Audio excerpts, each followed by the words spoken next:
Okay, looking at these two questions here, the learning target I have says I can solve contextual problems using rational numbers. Remember, rational numbers is just referring to an operation or a number that we typically use, like fractions, decimals, and whole numbers, all both in positive and negative numbers. Solving contextual has to do with word problems, meaning this one has to do with temperature. This one has to do with the change in water level. So it's not just numbers by themselves, but really what's going on in these situations. Looking at number one. So we're going to try to solve this. At 9 a.m. the temperature is -5 degrees. By noon the temperature has risen 14, so it has increased by 14. On the number line below, show how you can find the temperature at noon. So here's some information. Doesn't really matter that it's 9 a.m. or that it's noon or that it's saying something about noon here. That's extra information. To find your answer, you don't even need to know that it was 4 hours later from 9 to 12. So you need to know sometimes when to get rid of some of the numbers because that information's there to throw you off. So -5, and I'm going to rise. I'm going to start with -5, -4, -3, just filling in my number line.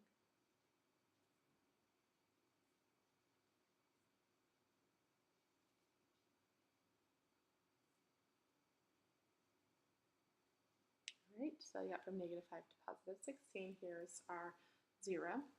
So I'm starting at -5, so it says show it on the number line. I'm starting at -5, and I'm going to increase by 14. So it's 1, 2, 3, 4, 5, 6, 7, 8, 9, 10, 11, 12, 13, and 14. So if I increase by 14, I'm now at 9 degrees. So in order to get an advanced proficiency on that, you might say something like, include your equation. What is this equation? That it's -5 plus 14, and that equals a +9. Okay?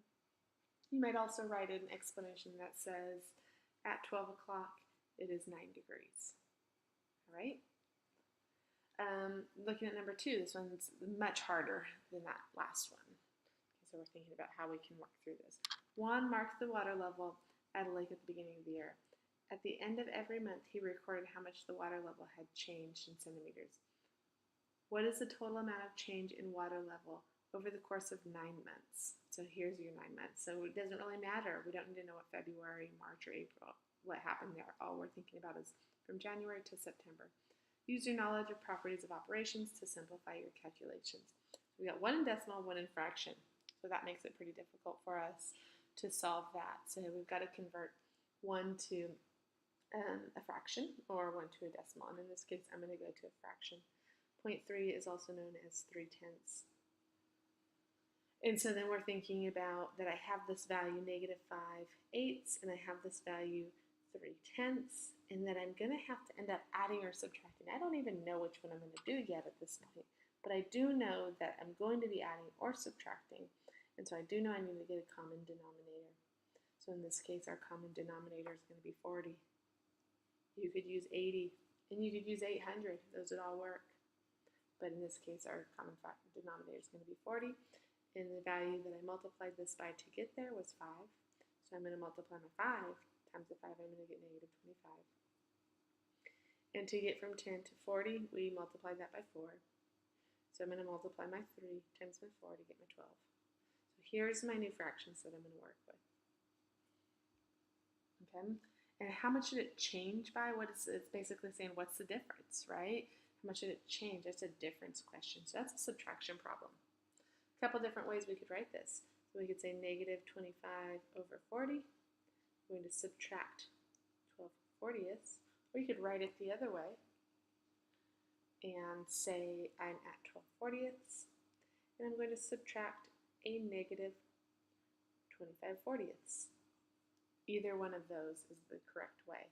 If you did not include that little subtraction sign right here, so that little guy right there, that negative sign, and it just said that, that's wrong. That's going to give you the wrong answer. This whole number is negative, and you're subtracting a negative.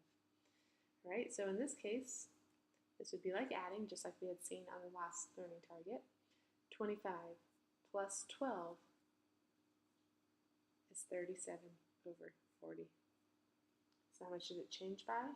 Well, it went from a negative and it increased, so it's a positive 37/40. If I were to look at this one, negative 25 take away 12 is going to give me negative 37/40. Same exact thing, except for they're opposites, right? One's a negative, one's a positive. But in this case, we're thinking about that we went from the negative to the positive, so this one is actually supposed to be the absolute value of that. So you might be able to answer that like that, which would then be 37/40 as your final answer. All right?